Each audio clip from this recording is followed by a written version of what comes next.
A marca é envolvida em algumas das maiores polêmicas corporativas do Brasil. A empresa que definiu a indústria do agronegócio e se tornou um símbolo de inovação e liderança global. JBS, uma trajetória marcada por pioneirismo, expansão global e controvérsias que colocaram em risco a credibilidade da marca e até a saúde dos brasileiros.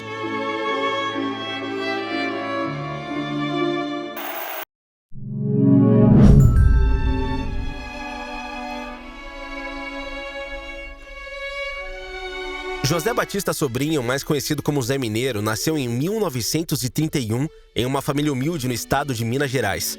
Até que em 1945, aos 12 anos, Zé Mineiro e sua família se mudaram para o interior de Goiás, buscando melhores oportunidades no setor agropecuário. Lá eles começaram com uma pequena fazenda de gado de corte. Para ajudarem seus pais, Zé Mineiro e seus irmãos trabalharam arduamente na criação de vendas de bois para frigoríficos locais. No entanto, os baixos preços oferecidos pelos frigoríficos locais fizeram com que a família ficasse insatisfeita e fez com que eles decidissem buscar alternativas de vidas mais lucrativas. Essa insatisfação foi o combustível para a inovação e o crescimento futuro da família Batista no setor. Em 1953, Zé Mineiro e seus irmãos decidiram abrir um açougue em Anápolis, Goiás, chamado Casa de Carne Mineira. Este pequeno açougue, apesar de abater apenas um animal por dia, se destacou bastante pela habilidade da família em utilizar um animal por completo. Em 1957, durante a construção de Brasília, a demanda por carne aumentou significativamente. Percebendo a grande oportunidade, Zé Mineiro e seus irmãos decidiram fornecer carne para os trabalhadores das construções, garantindo um mercado constante e lucrativo. Esse movimento estratégico permitiu à Casa de Carne Mineira expandir as suas operações e aumentar seus lucros. Em 1967, a família Batista deu um passo crucial ao adquirir um frigorífico falido em Formosa, Goiás. Eles renomearam a instalação para Friboi, marcando oficialmente a entrada da família no mercado de frigoríficos. Esta aquisição permitiu que eles tivessem maior controle sobre a produção e venda de carne, eliminando intermediários e aumentando suas margens de lucro.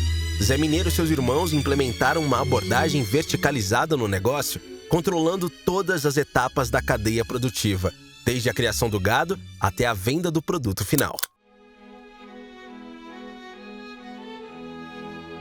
Nos anos 1970 e 1980, a Friboi, sob a liderança de Zé Mineiro e seus filhos, entrou em uma fase de rápido crescimento. Em 1975, a empresa assinou um contrato de fornecimento de carne com o Exército Brasileiro, um acordo de longo prazo que garantiu uma demanda estável e permitiu que a empresa aumentasse a sua produção e expandisse suas operações. Esse contrato foi um marco proporcionando a estabilidade necessária para que a Friboi investisse em novas instalações e melhorasse seus processos produtivos. Também na década de 1970, a Friboi começou a explorar oportunidades de exportação, inicialmente para países da América do Sul e posteriormente para outros continentes.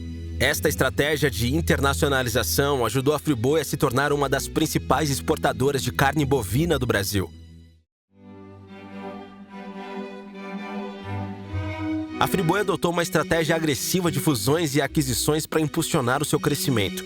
Uma aquisição notável foi o frigorífico, em Planaltina, Goiás, que ajudou a aumentar significativamente a capacidade de abate da empresa. Além disso, a compra de uma fábrica de sabão em Lusiânia, renomeada Flora, diversificou os negócios da família, entrando no setor de higiene e limpeza. O grande impulso para a expansão internacional da Friboi ocorreu em 2005, quando a empresa adquiriu a Swift Armor, na Argentina, a maior empresa frigorífica do país. Em 2007, a Friboi consolidou a sua presença internacional ao adquirir a Swift nos Estados Unidos, tornando-se a maior empresa de carne bovina do mundo.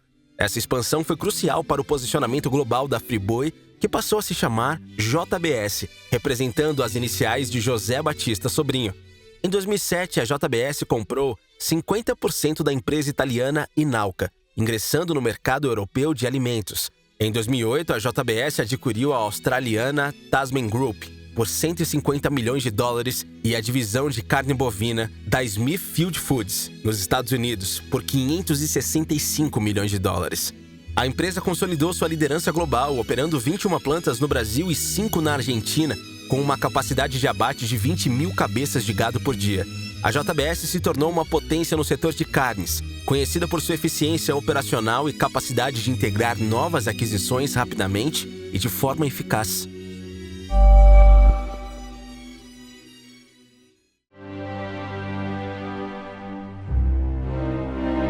Saindo do protagonismo do comércio, a JBS se viu no centro de um dos maiores escândalos de corrupção na história do Brasil, a Operação Lava Jato. Em 2017, o país foi abalado por revelações que colocaram um cheque à integridade da empresa e de seus principais executivos. Joesley e Wesley Batista, filhos de Zé Mineiro, foram os protagonistas de uma delação premiada que expôs um complexo esquema de corrupção envolvendo subornos a políticos e partidos em troca de favores governamentais. As investigações revelaram que a JBS pagou propinas a mais de 1.800 políticos de diferentes partidos, incluindo o então presidente Michel Temer.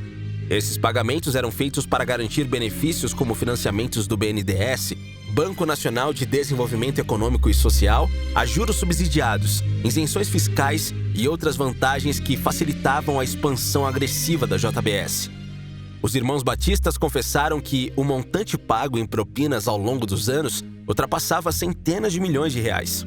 Em uma tentativa de evitar longas penas de prisão, Joesley e Wesley Batista fecharam um acordo de delação premiada com a Procuradoria-Geral da República. Em troca de informações detalhadas sobre o esquema de corrupção, os irmãos receberam benefícios judiciais, incluindo a redução de suas penas. As delações dos irmãos Batista foram um ponto de inflexão nas investigações da Lava Jato, levando a um aprofundamento das investigações sobre as relações entre grandes empresas e o governo brasileiro.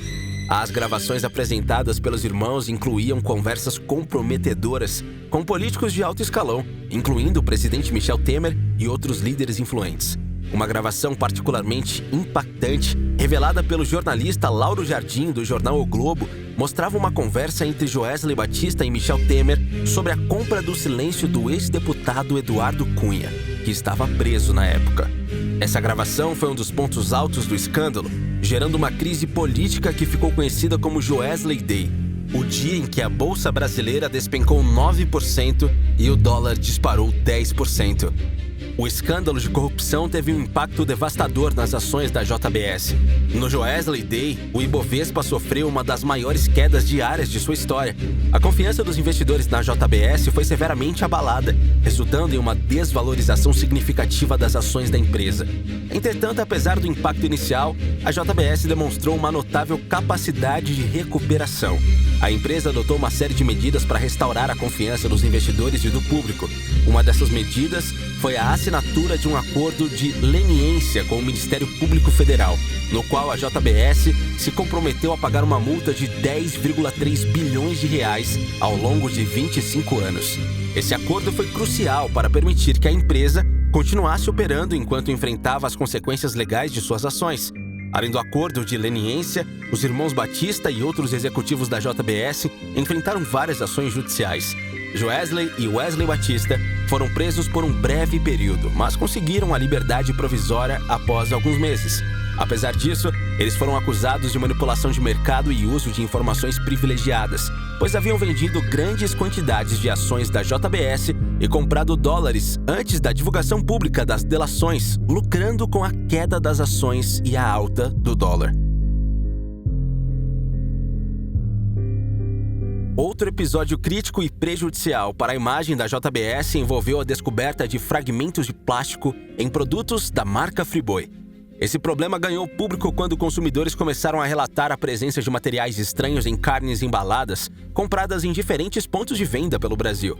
As denúncias rapidamente ganharam atenção nas mídias sociais e na imprensa, gerando uma repercussão negativa que afetou a confiança dos consumidores na marca.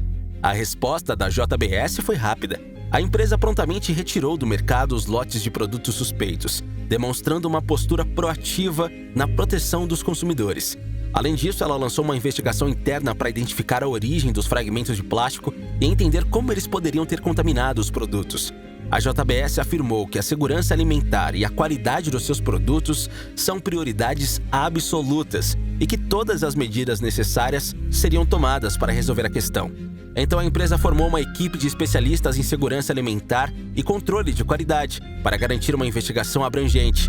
Essa equipe examinou todo o processo de produção, desde a chegada das matérias-primas até o embalamento final. A JBS adotou sistemas de inspeção por raio-x em todas as suas linhas de produção, capazes de detectar e remover partículas estranhas, incluindo fragmentos de plástico. Esses sistemas foram calibrados para identificar até as menores partículas, garantindo que nenhum produto contaminado chegasse aos consumidores. Apesar dos esforços da imagem abalada pelos escândalos, a empresa se mantém na liderança global, sendo uma das maiores empresas no ramo alimentício no Brasil e no mundo. A prova disso é que o grupo JBS fechou 2023 com uma receita líquida de 364 bilhões de reais, com a JBS Brasil sendo responsável por cerca de 14,9 bilhões de reais.